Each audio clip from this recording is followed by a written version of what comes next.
The autumn wind howled through the ancient towers of Valdoria Castle, carrying with it the scent of dying leaves and the weight of unspoken truths. King Alexander stood at the great window of his private chamber, watching the golden sunset paint the kingdom's rolling hills in shades of amber and crimson. His reflection stared back at him from the glass, showing a man of 42 years whose shoulders bore the invisible burden of a crown that had never felt heavier. Behind him, the soft rustle of silk announced the presence of Queen Isabella. She moved like a shadow across the marble floor, her steps careful and measured as they had been for the past 15 years of their marriage. Alexander did not turn to greet her, though protocol and courtesy demanded it. Something had shifted between them in recent months, something that made even the simplest gestures feel forced and hollow. "The council meeting grows long tonight," Isabella said, her voice carrying the practiced neutrality that had become her shield. "Lord Maximilian speaks of trade agreements with the northern territories again." Alexander nodded absently, his mind elsewhere. Through the window he could see the castle gardens where Lady Elena walked among the rose bushes, her auburn hair catching the last rays of sunlight. She had returned to court only 3 months ago, after years of exile following her father's failed rebellion. The king had granted her pardon against the advice of his closest advisors, telling them it was time for old wounds to heal. But the truth was more complicated than political mercy. Elena had been his childhood companion, the daughter of a duke who had once been his father's most trusted friend. They had grown up together in these very halls, sharing secrets and dreams before duty and politics tore their families apart. Alexander remembered the day she had been forced to leave, tears streaming down her young face as guards escorted her family from the castle. He had been powerless then, a prince bound by his father's will. Now he was king, and she had returned changed. Gone was the laughing girl who used to race him through the castle corridors. In her place stood a woman of quiet dignity and mysterious sadness, one who served as lady-in-waiting to the court but spoke to no one of her years away. Yet when their eyes met across the great hall during state dinners, Alexander felt something stir in his chest that had been dormant for far too long. "Your Majesty?" Isabella's voice broke through his thoughts. She had moved closer, and he could smell the lavender perfume that had once comforted him but now seemed cloying. "You seem distracted." "Merely tired," Alexander replied, finally turning from the window. Isabella stood before him in a gown of deep blue velvet, her dark hair arranged in the elaborate style favored by the court. She was beautiful still, with the kind of refined elegance that made her the envy of noble ladies throughout the land. Yet looking at her now, Alexander felt only the familiar weight of obligation.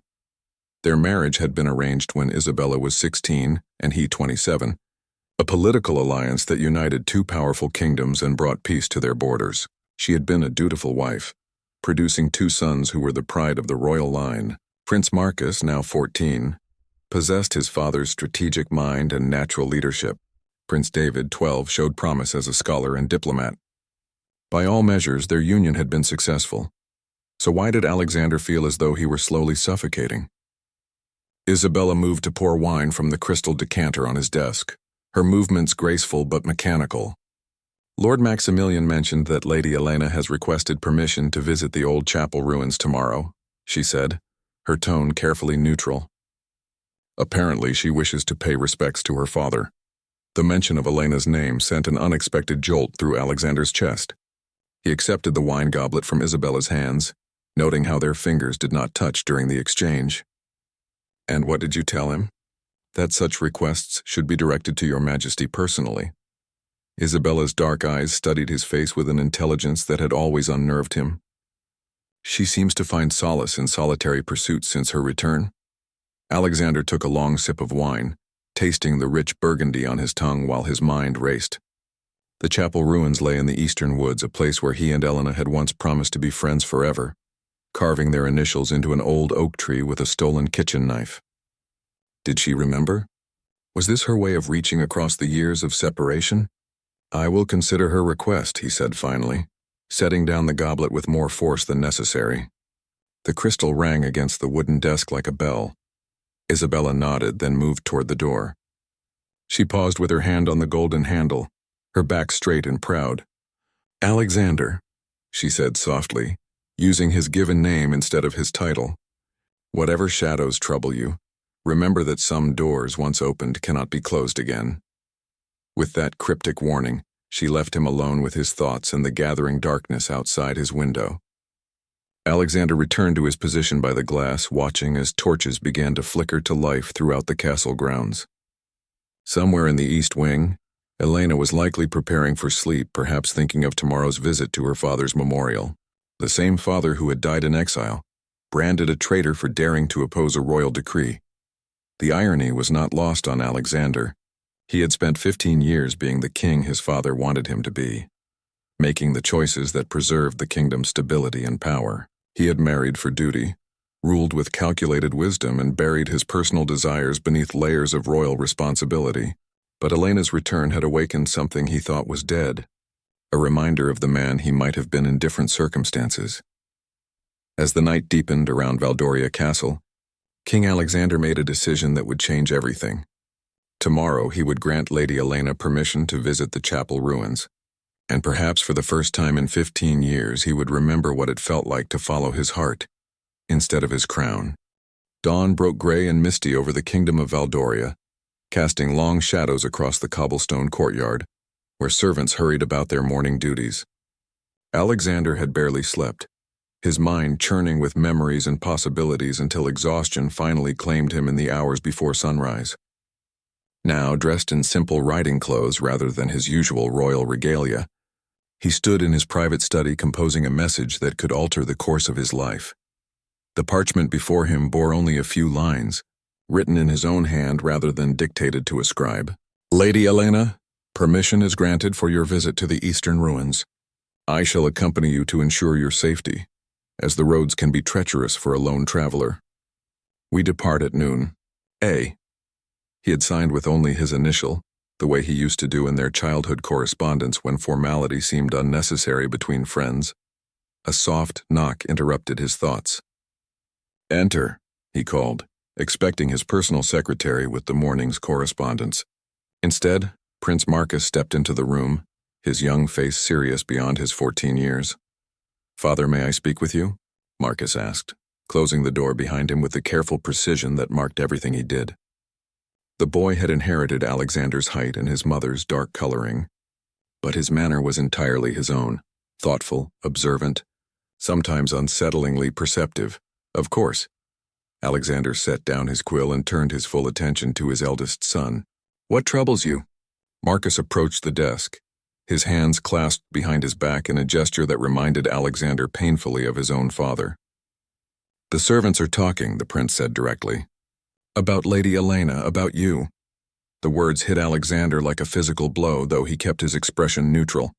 In a castle filled with hundreds of people, secrets were nearly impossible to keep.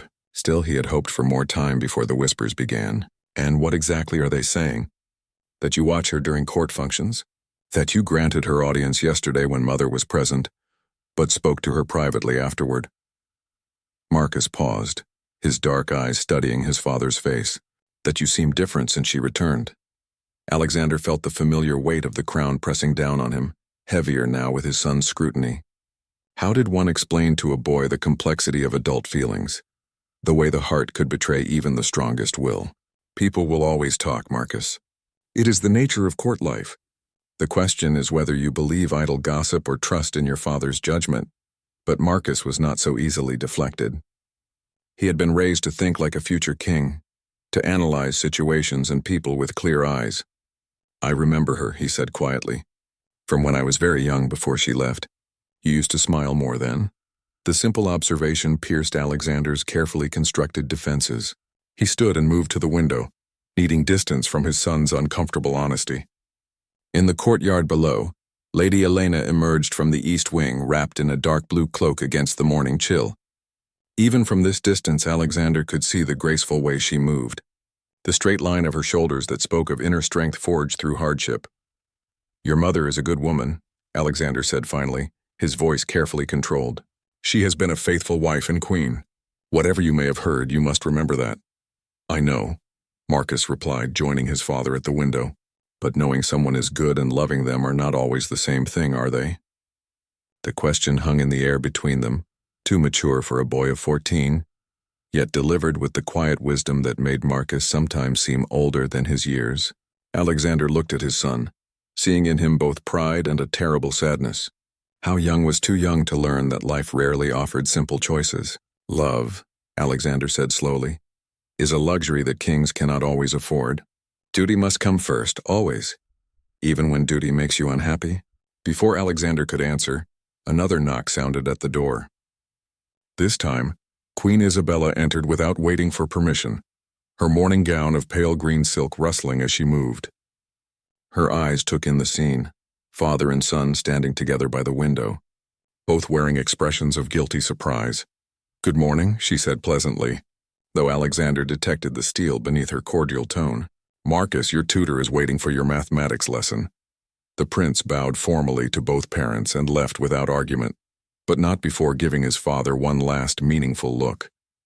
When the door closed behind him, Isabella and Alexander faced each other across the study like adversaries preparing for battle. "He is perceptive. Our son," Isabella observed, moving to straighten a painting that did not need straightening, perhaps too perceptive for his own good. "Children see things differently than adults," Alexander replied, a safe enough statement that committed him to nothing. Isabella turned from the painting, her dark eyes direct and challenging. "And what exactly has he seen, Alexander? What are the servants discussing that has reached the ears of our 14-year-old heir?" The question demanded honesty, but Alexander found himself unable to provide it. How could he tell his wife that her presence had become a burden, that every kind word she spoke only highlighted the absence of genuine feeling between them? How could he explain that Elena's return had shown him the difference between contentment and true happiness? "I am granting Lady Elena permission to visit her father's memorial today," he said instead, holding up the message he had written. She requested an escort for safety. Isabella's eyes flicked to the parchment, noting the informal signature, the personal rather than official seal. "How thoughtful of you to provide such personal attention to a lady-in-waiting's request. She is the daughter of a duke. Whatever her current circumstances," Alexander said, hating how defensive he sounded. "Common courtesy requires—" "Common courtesy," Isabella interrupted, "would be to assign one of your guards or a trusted knight. Personal escort by the king himself suggests something else entirely." They stared at each other across the study, 15 years of polite fiction finally beginning to crack. Alexander could see the pain in his wife's eyes, carefully hidden beneath layers of royal training and feminine pride. She knew. Perhaps she had always known. "Isabella," he began, but she held up her hand to stop him. "Do not," she said quietly. "Say something we will both regret. I have been queen long enough to understand the difference between what a man must do and what he wishes to do. But I have also been your wife long enough to know when I am being replaced in your affections." The words hung between them like a sword, sharp and unavoidable. Alexander felt something break inside his chest, a wall he had built to protect them both from this exact moment. "You have not been replaced," he said. But the words sounded hollow even to him. Isabella smiled sadly, the expression transforming her face from regal composure to vulnerable humanity. "Perhaps not replaced, but certainly set aside. There is a difference, though I confess it feels much the same." She moved toward the door, then paused with her hand on the handle, just as she had the night before. "Be careful, Alexander. For all our sakes. Some bridges once burned leave everyone standing on the wrong side of the river." Alone again, Alexander looked down at the message in his hands. The words seemed to blur together. The simple invitation to walk among ruins suddenly weighted with implications he had tried to ignore. In a few hours he would see Elena alone for the first time in 15 years. The thought both thrilled and terrified him. Outside, the sun finally broke through the morning clouds, sending golden light streaming across his desk.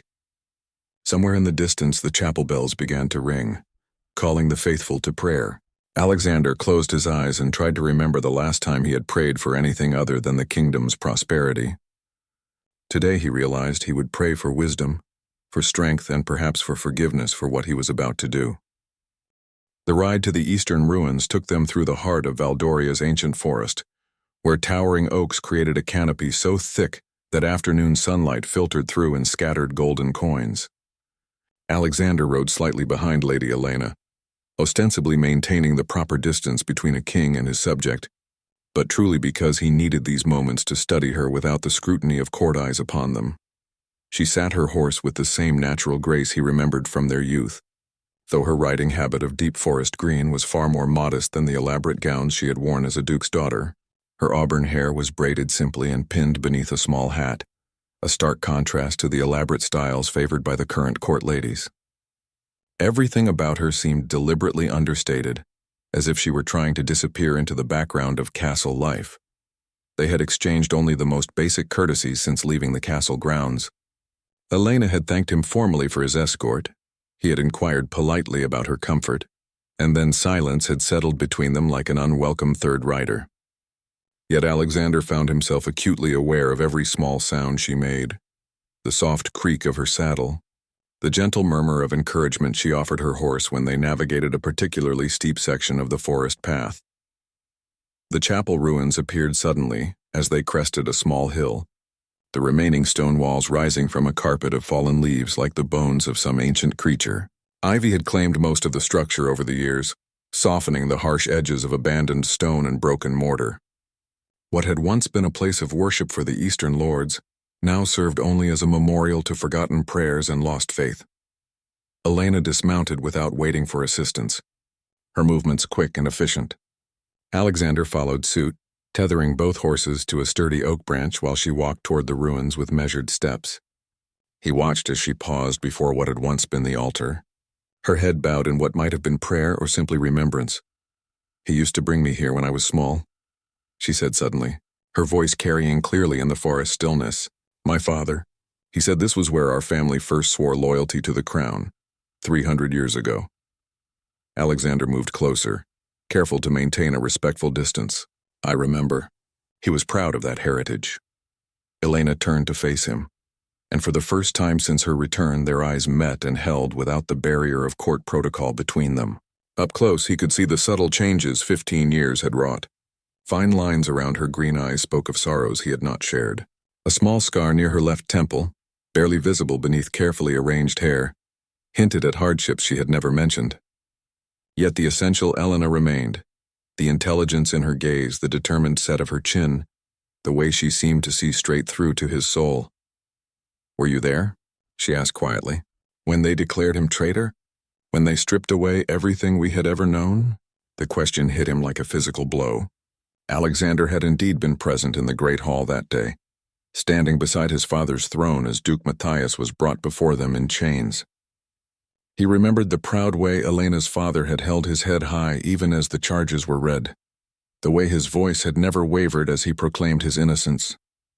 And Alexander remembered his own cowardice, how he had stood silent when he might have spoken, how he had chosen the safety of his father's approval over defending a man he had once called friend.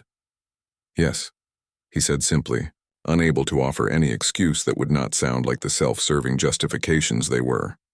Elena nodded as if she had expected nothing else. "He never spoke against you, you know. Even in exile, even when we had nothing, he would not let us blame you for his fate. He said you were bound by duty to your father, just as he was bound by conscience to oppose policies he believed were wrong. He was a better man than I," Alexander said, the words torn from somewhere deep in his chest. "I should have spoken for him. Should have done something." "You were not yet king," Elena replied, but there was no comfort in her tone. "Though perhaps that makes it worse, knowing that when you did gain the power to right that wrong, my father was already dead." They stood in silence among the ruins, the weight of old betrayals and missed opportunities settling between them like dust. Alexander wanted to reach out to her, to offer some gesture of comfort or apology. But the gulf of 15 years and countless poor choices seemed too wide to bridge with simple touch. "Why did you come back?" he asked finally. "After everything that happened, why return to a place that must hold only painful memories?" Elena walked to where a section of wall still stood intact, running her fingers along the carved stone tracery that had once framed a window. "Because painful memories are still memories," she said. "And sometimes they are all we have left of the people we loved." She turned back to him, and Alexander saw something flicker in her expression, a vulnerability she quickly tried to hide. "Also because I received word that my father's innocence had been reconsidered by certain members of the current court." I hoped that perhaps his name might be cleared, his honor restored. The revelation stunned Alexander. He had indeed been reviewing his father's old cases, quietly investigating claims of false accusations and corrupted testimony. Duke Matthias's case had been among them, and the evidence Alexander had uncovered suggested that the Duke had been framed by jealous rivals who wanted his lands and influence. But he had not yet acted on these findings, unsure how to reverse a conviction that had shaped so much of the kingdom's recent history. "You knew," he said, realization dawning, "about the investigation. That is why you returned." "I hoped," Elena corrected. "I heard whispers in the northern courts where I served as governess to merchant children. Stories of a king who valued justice over convenience, who was willing to admit when past wrongs had been committed." She paused, her green eyes searching his face. "I came back to see if those stories were true." The words hung between them, a challenge and an opportunity rolled into one. Alexander felt the familiar weight of responsibility settling on his shoulders.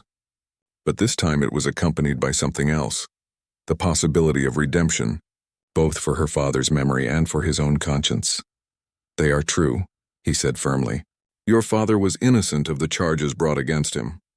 I have evidence that proves he was deliberately framed by Lord Hertford and his allies, who wanted to seize the Duke's estates and eliminate his influence at court."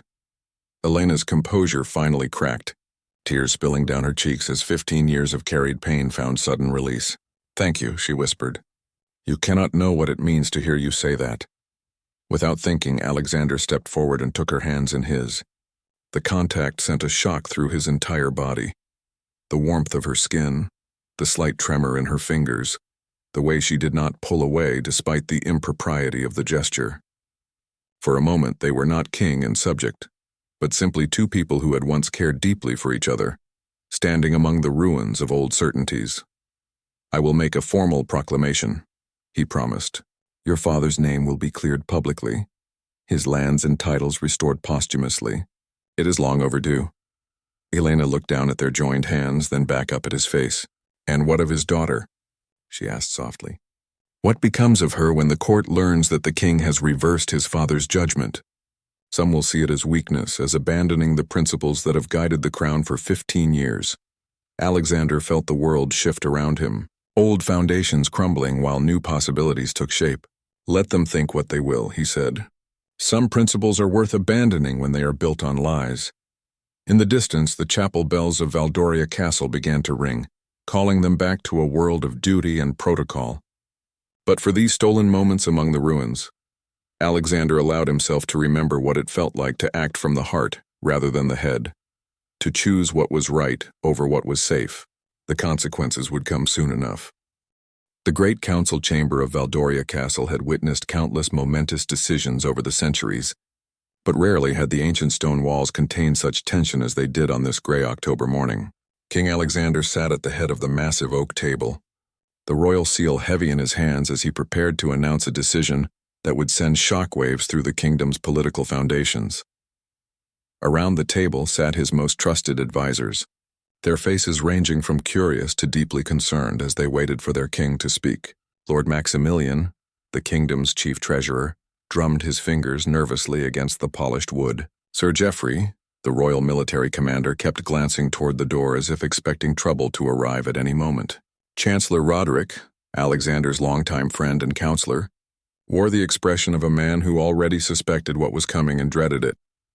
"Gentlemen," Alexander began, his voice carrying the authority of 15 years on the throne, "I have called this emergency session to address a matter of justice that has troubled my conscience for far too long." He paused, noting how several council members exchanged meaningful glances. Word of his private ride with Lady Elena had spread through the castle like wildfire, and these men were too experienced in court politics not to sense the connection. After extensive review of court records and testimony from the final years of my father's reign, I have discovered compelling evidence that Duke Matthias of Eastmoor was wrongfully convicted of treason 15 years ago. The words fell into the chamber like stones into still water, creating ripples of shock and dismay that spread from man to man. Lord Maximilian's drumming stopped abruptly. Sir Geoffrey's weathered face went pale. Only Chancellor Roderick remained unsurprised, though his expression grew increasingly grave. Your Majesty, Lord Maximilian ventured carefully, surely you understand the implications of such a reversal. Duke Matthias was convicted by your father personally, with the full support of this very council.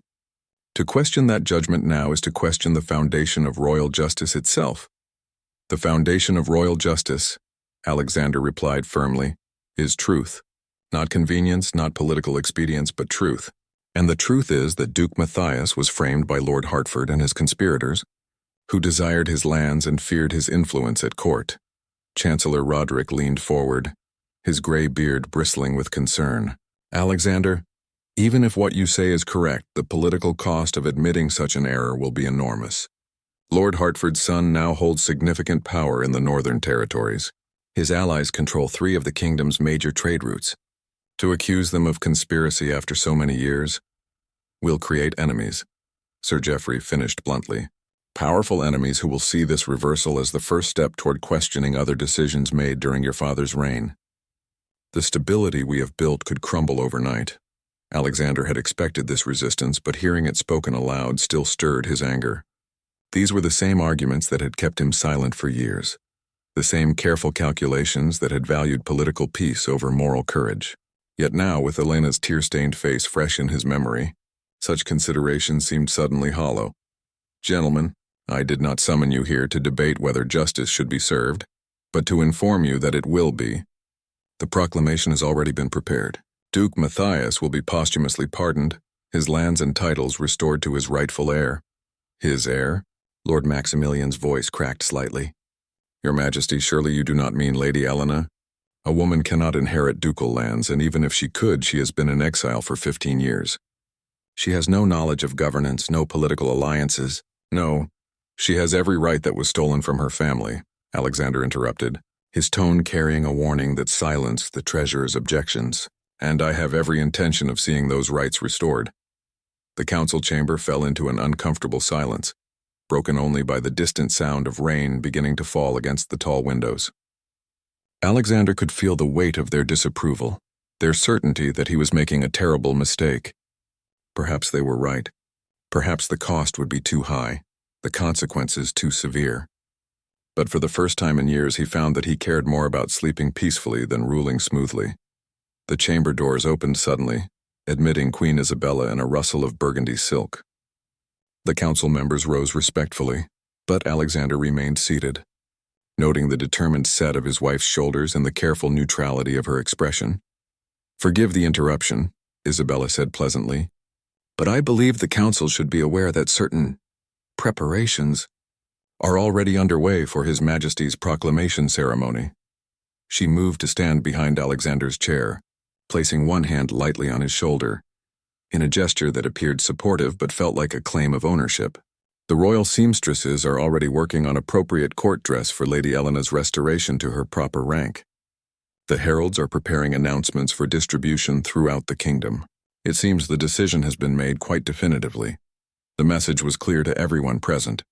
Isabella knew exactly what was happening, and she had chosen to present a united front, rather than allow the council to see any division in the royal marriage. It was a masterful political move, one that left the advisors with no choice but to accept the king's decision or openly question the queen's support of it. Chancellor Roderick cleared his throat diplomatically. If your majesties have already begun preparations, then naturally the council will provide whatever assistance is required. Though we must consider how to minimize the political fallout. There will be no minimizing, Alexander said firmly, rising from his chair and forcing Isabella to step back. This proclamation will be made publicly, with full ceremony so that no one can claim it was done in secret or under questionable circumstances. The entire kingdom will know that justice has been served, regardless of how long it took to arrive. Sir Geoffrey shifted uncomfortably in his seat. And what of Lord Hertford's reaction? His family has built considerable power on the foundation of Duke Matthias's disgrace. They will not accept this reversal quietly. Then they will face the consequences of their treachery, Alexander replied. I will not be held hostage by the crimes of the past, nor will I allow fear of political consequences to prevent me from doing what is right. As if summoned by the mention of consequences, a sharp rap sounded at the chamber doors. A young page entered and bowed deeply before approaching the king. Your Majesty, A message has arrived from Lord Hertford the Younger. He requests immediate audience with your majesty on a matter of urgent importance to the realm. The council members exchanged knowing looks. News traveled fast in royal circles, and it seemed their fears about Hertford's reaction were already proving justified. Alexander took the sealed message from the page's trembling hands, noting the heavy red wax and the deep impression of the Hertford family crest, a wolf's head surrounded by thorns. "It appears," he said grimly, breaking the seal and scanning the contents, "that our political crisis has arrived ahead of schedule.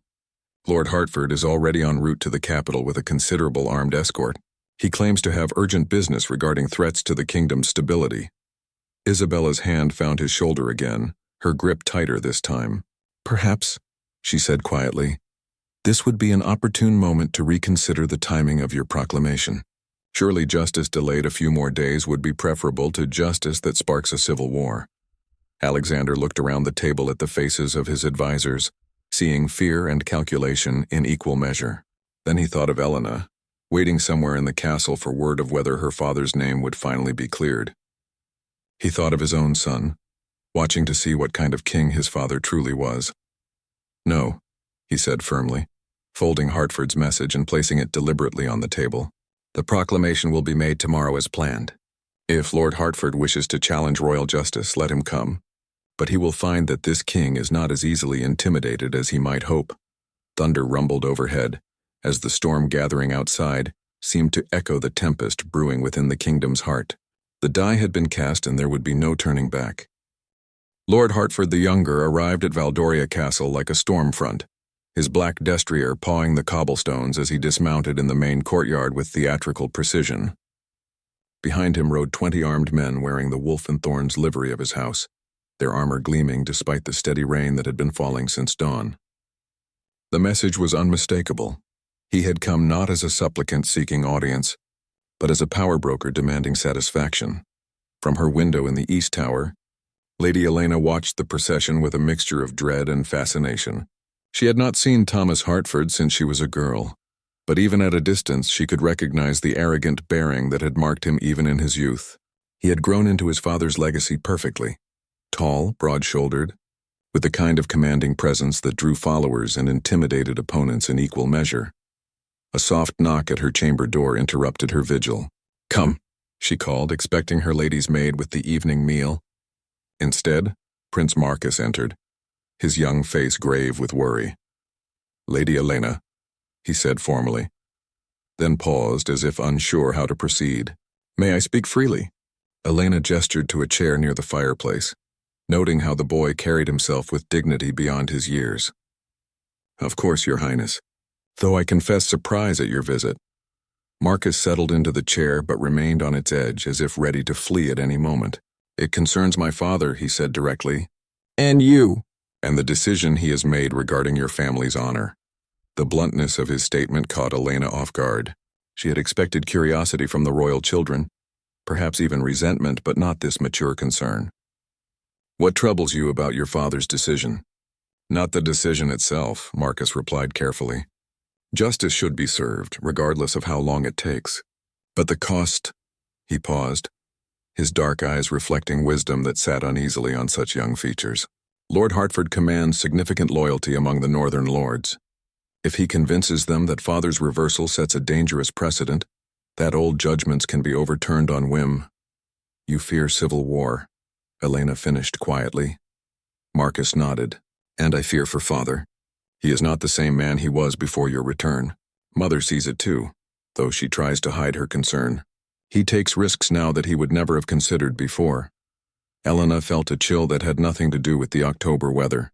"Prince Marcus, surely you do not blame me for—" "I blame no one," the boy interrupted. "But I am not blind to cause and effect. Since your return, father has been different, more willing to follow his heart than his head. In some ways it makes him a better man. But it may also make him a worse king." The words stung because they contained enough truth to be painful. Elena had seen the change in Alexander during their meeting at the ruins, the way years of careful control had cracked to reveal the passionate man beneath. She had told herself that his decision to clear her father's name was purely about justice.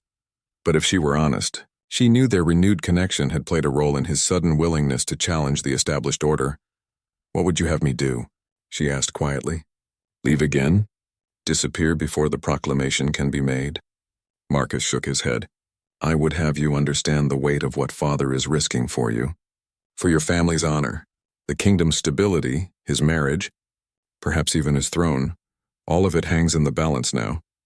Before Elena could respond, the sound of heavy boots in the corridor announced the approach of multiple people. The chamber door burst open without ceremony, revealing King Alexander flanked by 2 guards, his face dark with anger. Marcus, he said sharply, you should not be here. Return to your studies immediately. The prince rose and bowed formally, but his eyes remained fixed on his father's face. I was merely paying my respects to Lady Elena, father, as courtesy demands. Courtesy demands that you not interfere in matters beyond your understanding, Alexander replied, though his tone softened slightly. Go. We will speak later. After Marcus left, Alexander closed the door and leaned against it, suddenly looking older than his 42 years. Elena could see the strain of the day etched in every line of his face, the weight of command sitting heavily on his shoulders. Hartford has made his position clear, he said without preamble. He claims that reversing your father's conviction is tantamount to declaring my father's reign invalid. He has demanded that I reconsider, with the implied threat that refusal will result in unpleasant consequences. Elena felt her heart sink.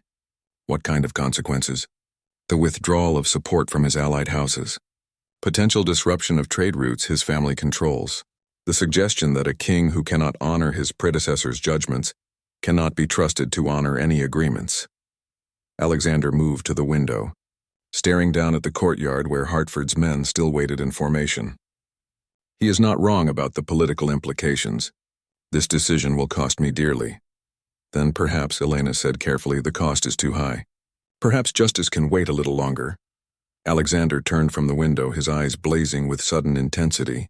No, I have waited 15 years to do what is right. I will not wait another day because Thomas Hartford finds it inconvenient. The force of his conviction both thrilled and terrified her. This was the Alexander she remembered from their youth.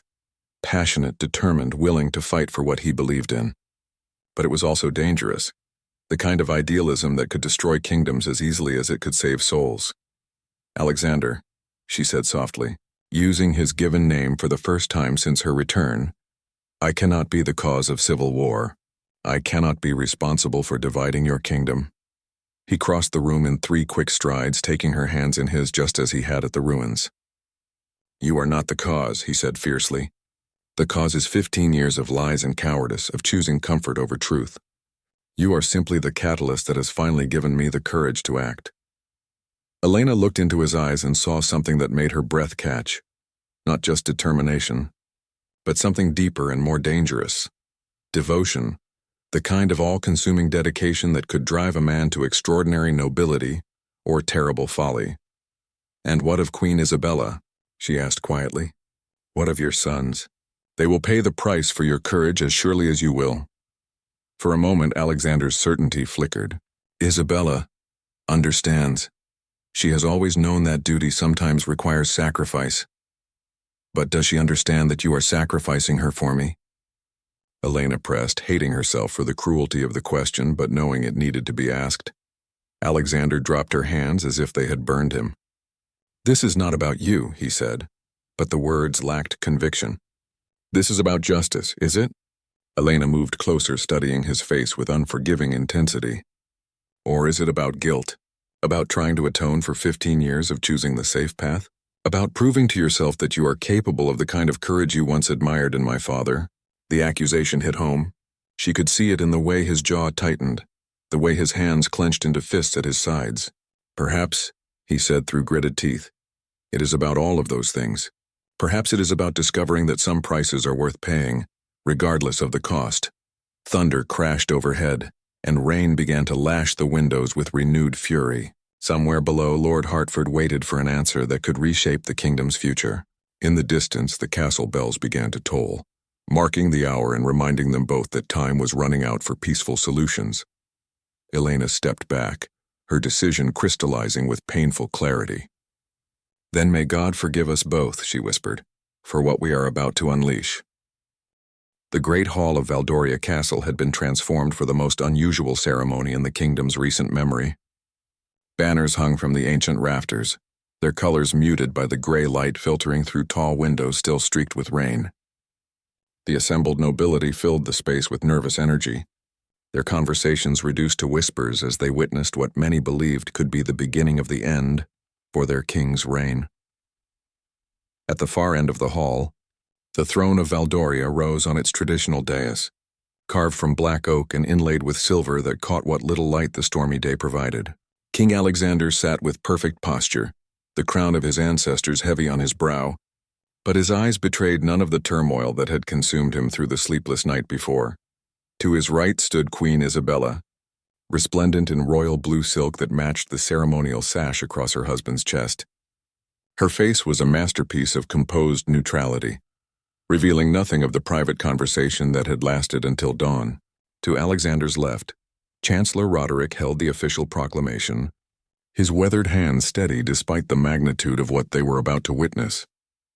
In the center of the hall, Lady Elena knelt on a cushion of crimson velvet, wearing a gown of deep green that had been hastily altered to fit her slender frame. The dress had belonged to Alexander's grandmother, a detail that had not been lost on the assembled court. Her auburn hair was arranged in an intricate style befitting her restored rank, though she kept her eyes fixed on the floor in a display of humility that fooled no one who understood the true stakes of this ceremony.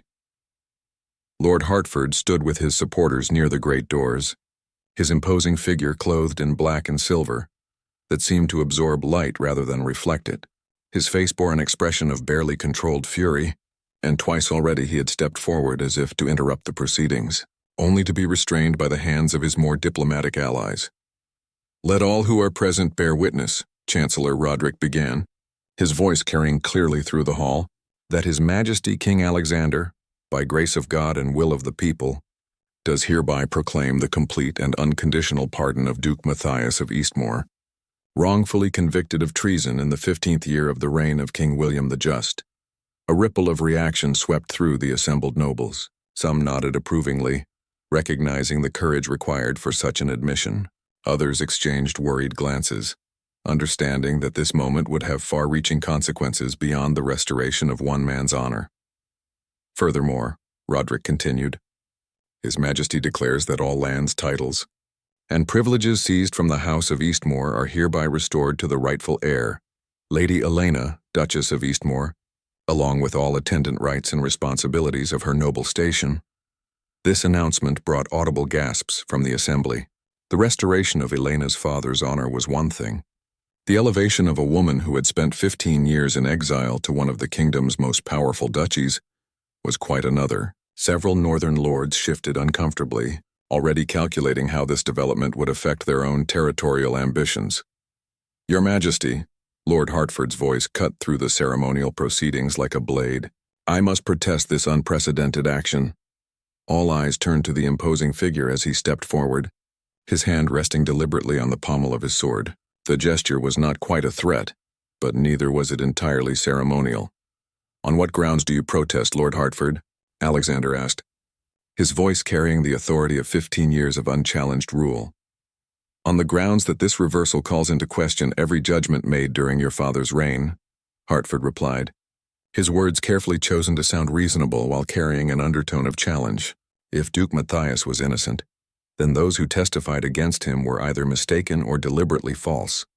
Either possibility suggests that the royal court's ability to determine truth has been compromised. The hall fell silent as the implications of his words settled over the assembly. Hertford was not merely questioning this single decision.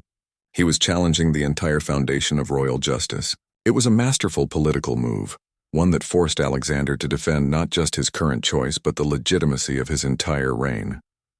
"Lord Hertford," Alexander said, rising from his throne with measured dignity, "are you suggesting that a king cannot correct an injustice when new evidence comes to light?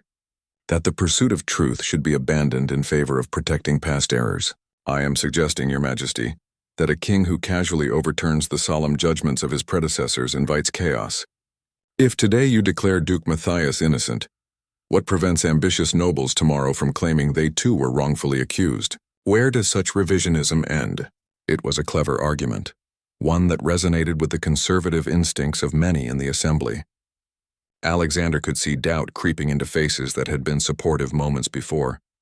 Hertford was offering them fear, the fear that admitting one mistake would open floodgates of challenge and disruption. "It ends," Alexander replied firmly, "with justice, true justice, not the comfortable fiction that mistakes cannot be acknowledged or corrected." He gestured toward Elena, still kneeling in the center of the hall. This woman's father died in exile, branded a traitor for opposing policies he believed were wrong. New evidence has proven his innocence beyond doubt. Would you have me ignore that evidence to preserve the comfort of past certainties? I would have you consider, Hertford shot back, the cost of your personal investment in this particular case of justice. The word personal hung in the air like a sword, its implications clear to everyone present. Hertford was suggesting that Alexander's decision was motivated, not by justice but by his feelings for Elena. It was an accusation that struck at the heart of royal authority. A king must be above personal considerations, must rule with objective wisdom rather than emotional attachment. Queen Isabella stepped forward slightly, a movement so subtle that only those watching closely would notice.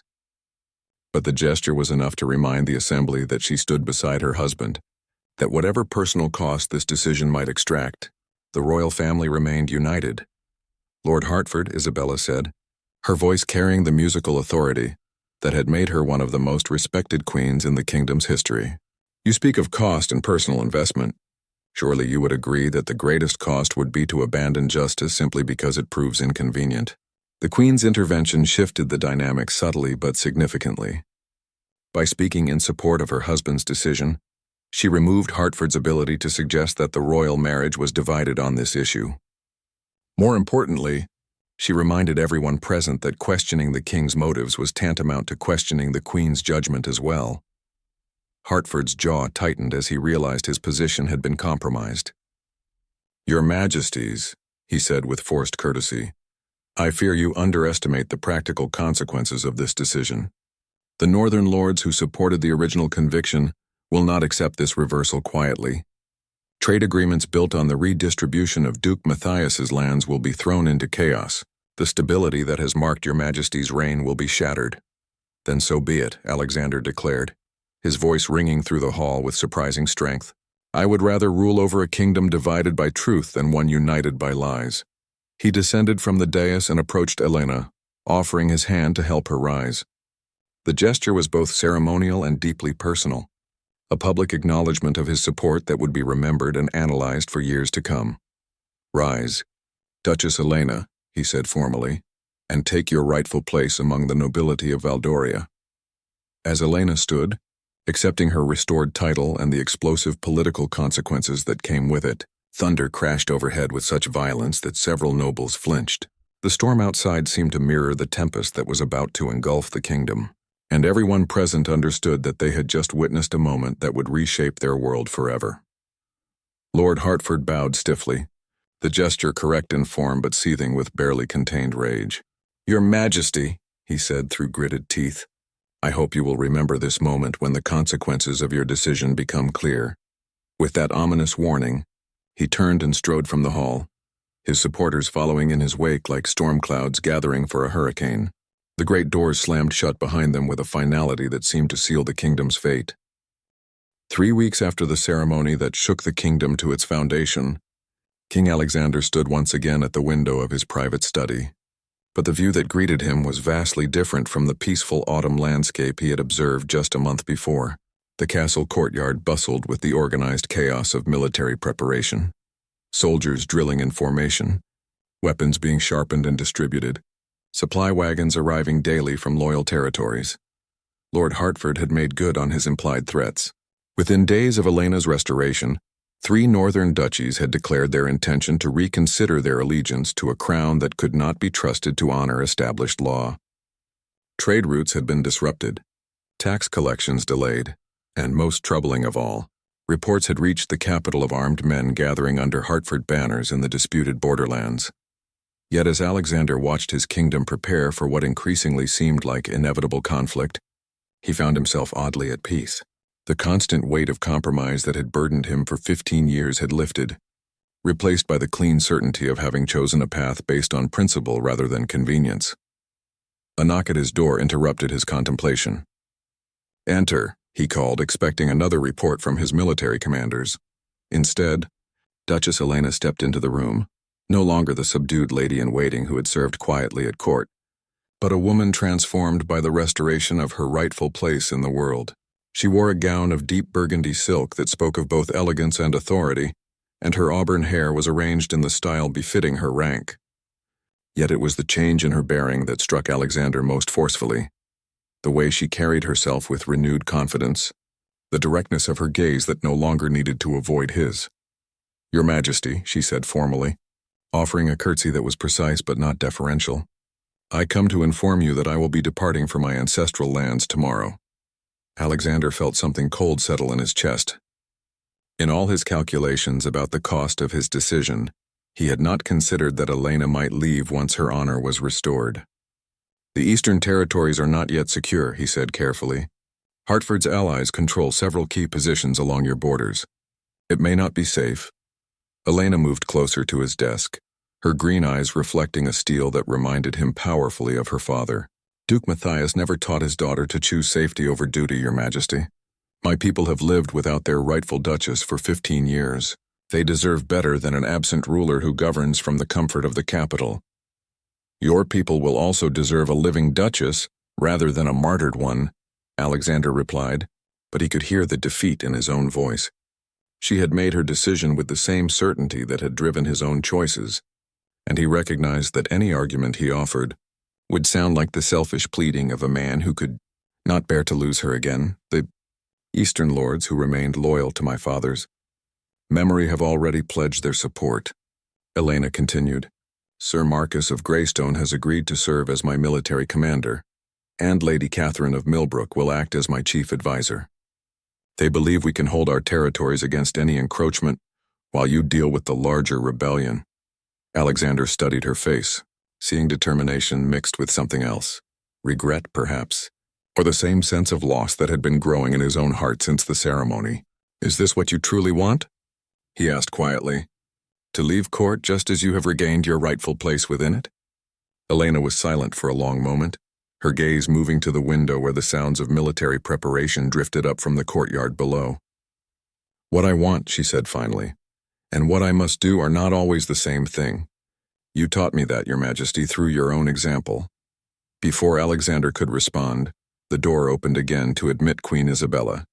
She entered without ceremony, her expression unreadable as she took in the scene, her husband and the woman who had upended their carefully ordered world, standing in what appeared to be intimate conversation. "Duchess Elena," Isabella said pleasantly, "I had hoped to speak with you before your departure. Perhaps we might have a moment alone." Elena glanced at Alexander, who nodded reluctantly. "Of course, Your Majesty. I am at your service."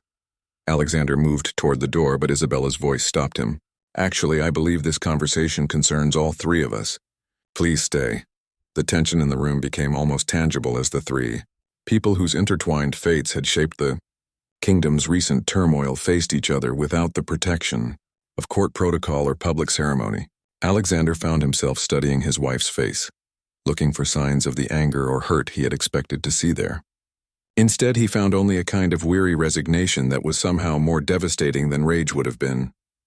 "Elena," Isabella began, using the Duchess's given name with deliberate familiarity, "I want you to understand something before you leave us. The choice my husband made to restore your family's honor was the right one. More than that, it was the brave one, the kind of decision that separates true kings from mere rulers." Elena's eyes widened slightly, clearly not having expected such words from the woman she had inadvertently displaced in her husband's affections. "Your Majesty is most gracious, but I fear my return has brought nothing but turmoil to your family and kingdom." "Your return," Isabella corrected gently, "brought truth to light. The turmoil was already here, buried beneath years of careful compromise and political expedience. You simply forced us to confront it." She moved to stand beside Alexander, not quite touching him, but close enough to present a united front.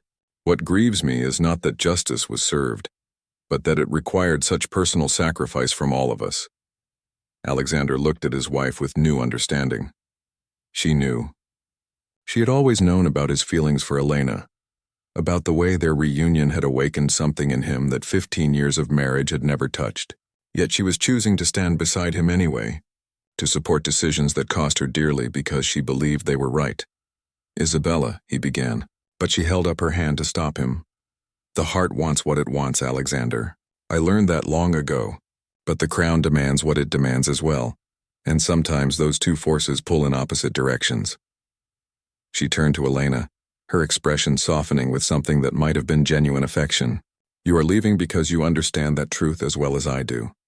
Elena nodded slowly, tears gathering in her eyes despite her efforts to maintain composure.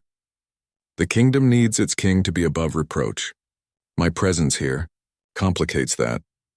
"Your presence here," Alexander said firmly, "reminds me every day what it means to choose courage over comfort. But if you truly believe your duty lies elsewhere—" He could not finish the sentence, could not voice the permission that would send her away from him again, possibly forever. The silence stretched between them, heavy with all the things that could never be said aloud. "I will write," Elena said finally. "Reports on the Eastern Territories, updates on the situation with Hartford's allies. Official correspondence between a duchess and her king." "Official correspondence," Alexander repeated, understanding the subtext. Letters that would carry more than political information, messages that would keep alive a connection that could never be openly acknowledged. Isabella smiled sadly. "And I will ensure that such correspondence receives the king's immediate attention. After all, the security of the Eastern Territories is vital to the kingdom's stability." With those words, she gave them a gift, the promise that their connection could continue in the only way that honor would allow. It was an act of generosity that transcended personal cost. The gesture of a queen who understood that sometimes love required letting go rather than holding tight. As Elena prepared to take her leave, she turned for one last look at the man who had risked everything to restore her family's honor. "Thank you," she said simply, "for choosing truth over safety, for proving that some principles are worth defending regardless of the cost." Alexander watched her go, understanding that he was losing her again, but also knowing that this time, the loss came with honor rather than regret. He had chosen to be the king she deserved, rather than the one political convenience demanded. 3 months later, as spring returned to Valdoria, and the crisis with Hartford's rebellion finally resolved through negotiation rather than warfare, Alexander would receive the first of many letters bearing the seal of the Duchess of Eastmoor. Official reports on territorial security that carried between their formal lines the warm regard of two people who had found a way to honor both duty and affection. And beside him, Queen Isabella would read those reports with the understanding smile of a woman who had chosen to love her husband enough to let him love someone else in the only way honor would allow. It was not the ending any of them had dreamed of, but it was the one they had earned through courage, sacrifice, and the painful wisdom that sometimes the greatest love requires the greatest distance. The crown still felt heavy on Alexander's head, but now it was the weight of responsibility freely chosen, rather than reluctantly borne, and that, he had learned, made all the difference in the world.